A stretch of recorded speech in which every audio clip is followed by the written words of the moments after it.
3장 17절, 요한복음 3장 17절, 요한복음 3장 16절은 우리가 너무 익숙하게 잘 아는 말씀이고, 3장 17절 말씀에 보면 하나님께서 그 아들을 이 세상에 보내신 것은 세상을 심판하려고 하는 것이 아니다. 그로 말미암아 구원을 받게 하려고 아들을 보내셨다. 분명히 3장 17절에서 그렇게 기록하고 있습니다. 그런데 오늘 주님은, 하나님의 아들로 보내심 받으신 우리 주님은 뭐라고 말씀하시냐면, 내가 심판하려고 이 세상에 왔다, 이렇게 말씀하십니다. 아버지의 계획은 심판하는 게 아니고 이 세상을 구원하게 하는 건데, 아들은 이 땅에 와서 심판한다 라고 말하니, 아버지와 아들의 의견이 충돌한 건가, 아니면 보내신 분은 다른 의도를 가지고 있고 보냄받은 자는 다른 생각을 갖고 있는 것 아닌가, 이렇게 딱 오해하기 쉬운 본문입니다. 그런데 그 3장 17절에서 이 세상을 심판하려 하심이 아니다 라고 하는 그 본문 밑에는, 그 심판이라고 하는 단어에는 각주가 붙어 있습니다. 각주가 뭐라고 되어 있냐면 정죄라고 되어 있습니다. 하나님은 아들을 보내셔서 이 세상을 정죄하기 위해서 보낸 게 아니다, 정죄라고 분명히 되어 있습니다. 그런데 오늘 말씀에 보시면 심판에 대해서 각주가 붙어 있지 않습니다. 우리 주님 하나님께서 아들을 보내시는 것은 이 세상을 정죄하려고 보낸 게 아니다, 구원받게 하려고 보내셨다. 아들은 오셔서 말씀하시기를, 나는 세상에 심판하러 왔다. 우리 주님, 우리가 흔히 생각하기를 예수 믿어도 좋고, 예수 믿으면 더 좋고, 안 믿으면 어쩔 수 없고 라고 하는 이런 생각을 가지고 우리가 우리 주님에 대해서 이게 쉽게 생각하는 경향이 있다는 거죠. 예수님은 나의 친구다, 반말도 해도 되고, 그리고 가끔씩 거짓말 해도 되고, 예수님에 대해서 우리 신앙이 너무 이렇게 싸구려 신앙이 되고 있지 않은가. 주님의 복음이 누구든지 와서 배고픈 자는, 목마른 자는 먹고 마셔라, 포도주와 젖을 사라, 기쁨과 하나님의 말씀으로 말미암은 그 생명의 충만함을 누려라, 누구든지 라고 하는 이 말 때문에 이 예수 믿는다라고 하는 것에서 우리에 대해서 우리 스스로가 평가절하하고 우습게 여긴다면 이것은 큰 오산입니다. 말씀드렸지만 우리 믿음의 귀한 식구들은 창세 전에 하나님께서 택한 자들인데, 창세 이후로 어린 양의 생명책에 농명되지 못하고 기록되지 못한 자들은 불못에 들어가리라. 어린 양의 생명책에 기록된 자들이 창세 이후로, 이 세상을 하나님께서 말씀으로 창조하신 때부터, 태초부터 우리가 중간에 살다가 이 삶이 조금 불편하네, 우리가 이렇게 살아서는 안 되겠네 싶어서 자기 의지와 자기 결심 가지고 예수 믿게 된 게 아니라고요. 선교사들의 등에 업힌 그 하나님 믿는 게 아니라고요. 130년밖에 안 되는 기독교 역사서 가운데서 우리가 아무리 신앙생활 잘해봤자 130년, 30년 단위로 따져봤을 때 4대, 5대가 믿음으로 보자면 그게 자랑일 수 없는 그 짧은 기독교 역사를 가지고 있는데, 우리가 그렇게 중간에 마음이 하늘을 향해서 동하여서 예수 믿게 되는 게 아니라고. 우리 주님은 분명하게 말씀하십니다. 나는 심판하러 왔다, 불을 던져서 싸움 붙이러 왔다. 우리 주님께서 그렇게 말씀하셨습니다. 아버지와 아들이 싸우게 하고 시어머니와 며느리가 싸우게 하려고 왔다. 나중에는 가족이 원수가 될 거다.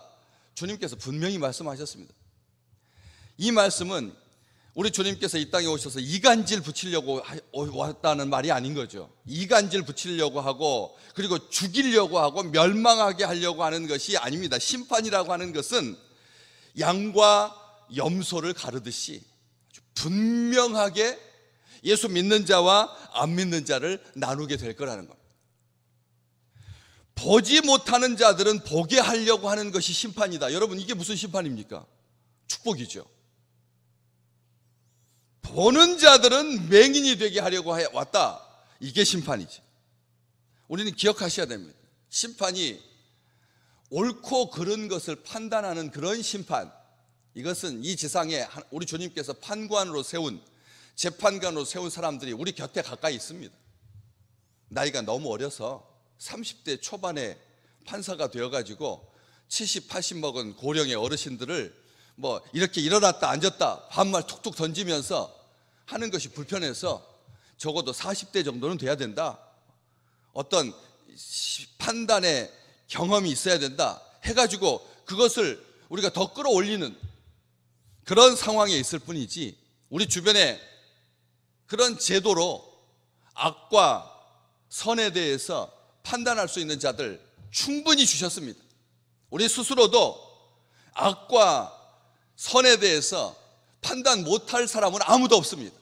3살짜리 아이도 부모님한테 거짓말하면 얼굴이 빨개집니다. 양심이 그를 판단하고 있는 것입니다. 이미 심판한 것입니다. 때문에 우리가 그 심판에다가 돌 하나 더 얹어서는 안 된다는 거죠. 왜 그랬어? 라고 따지듯이, 판단하듯이, 문책하듯이 사람을 정죄해서는 안 된다는 것입니다. 하나님도 이 세상을 정죄하지 않았는데, 판단하지 않았는데, 우리가 뭐라고 관계를 이용해서, 직위를 이용해서 사람들을 판단한단 말입니다. 법이 막고 있습니다. 이제 직장 내에서 괴롭히면 형사법에 따라서 처벌받게 되어 있습니다. 하물며 쉬운 관계라고 하여 함부로 판단해서는 안 될 것이죠. 그렇기 때문에 우리 주님의 심판은 이 세상이 생각하고 있는 선과 악을 분별하는 게 아닙니다. 주님께서 딱 설명해 주셨지 않습니까? 보지 못하는 자들은 보게 하는 거다. 저는 이런 심판이 이 땅에 가득하게 되기를 축복합니다. 그렇죠. 왜? 보지 못해서, 알지 못해서, 깨닫지 못해서 영접지 못하게 되고 죄와 사망의 사슬에 얽매여서 죽을 수밖에 없다면, 완악하게 되고, 오늘 본 말씀에도 보면 바리새인 중에 예수와 함께 있던 자들이, 바리새인들 중에 예수와 함께 있던 자들이라면 예수님께서 하신 말씀 다 들었을 것이고, 주님께서 하신 말씀, 주님께서 하신 기적, 주님께서 하신 교훈, 주님께서 하신 징계, 주님께서 하신 권고, 모든 것들을 다 옆에서 지켜봤을 텐데, 특별히 이 맹인이었다가 낫게 된 사람과 이야기하시는 과정 속에서, 야, 정말 우리보다 낫다. 맹인이 하나님이 죄인의 말을 듣지 아니하시고 경건하여 그의 뜻대로 행하는 자의 말은 들으시는 줄 우리가 아나이다. 겸손하게 말하고 있는, 제가 믿고 싶습니다. 메시아가 누군지 저는 들어보지 못해서 알려만 주십시오. 그럼 제가 믿겠습니다. 그걸 다 보고 있던 사람 중에, 예수와 함께 있던 바리새인들 중에 이 말씀을 듣고 우리도 맹인인가? 라고 말하는, 완악한, 발끈하는, 펄쩍 뛰어서 분개하는, 교만한, 화내는, 빛을 보지 못하고 죄 가운데 더욱 남게 되는 안타까운 일이 발생하지 아니하도록 보지 못하는 자들은 보게 하는 것이 우리 주님의 원래의 뜻이라는 겁니다. 끝까지 고집하면서 41절에 있는 것처럼 너희가 맹인이 되었더라면 차라리 죄가 없을 텐지만, 본다고 하니 죄가 그대로 있다. 본다고 하는 것이, 여러분, 우리가 본다, 이것보다 더 위험한 말이 어디가 있습니까? 우리가 안다, 이 말보다 더 참남한 말이 어디가 있겠습니까? 우리는 주님 앞에서 무익한 종일 뿐입니다. 구원받은 죄인입니다. 이것을 아셔야 됩니다.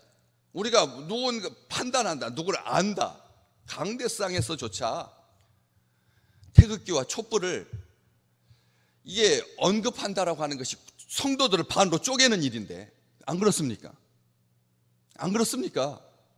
다 자기 생각이 있는데, 자기 판단이 있는데, 강대상에서도 선포하는 말을 조심해야 할진데, 하물며 사사로운 자리에서 어느 이렇게 쉽게 쉽게 우리는 말한다는 것이죠.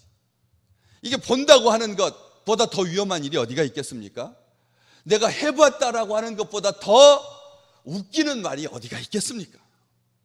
우리 다음 세대가 훨씬 더 잘할 줄로 저는 믿습니다.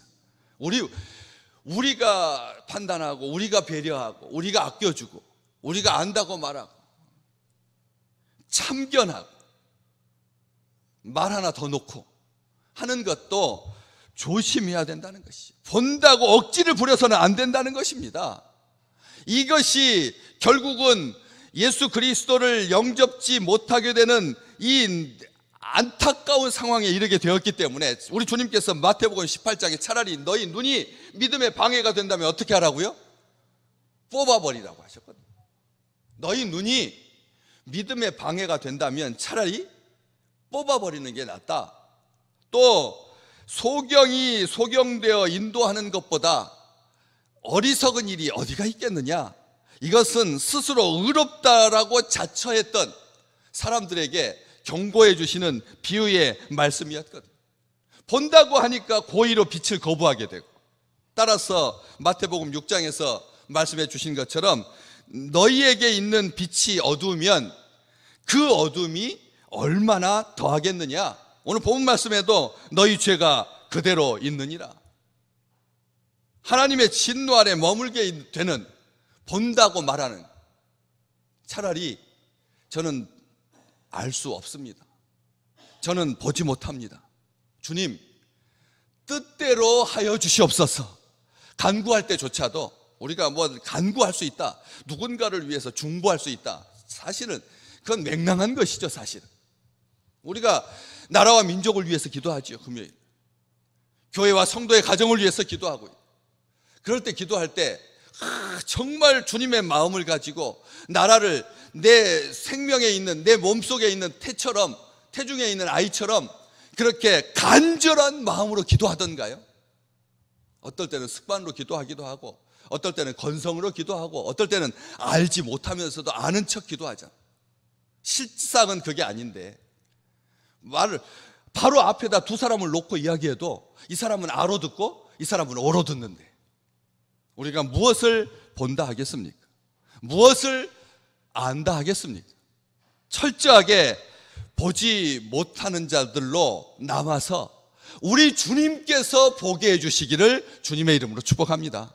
도단성을 에워쌌던 그 아람 군대를 사환은 다 알지 못했습니다. 다 안다고 자처했죠. 온전하게 알고 있었지만 맞지만 현실을 아는 것, 사실을 아는 것, 눈에 보이는 것을 보는 것은 보는 게 아닙니다. 아는 게 아니라는 것이죠.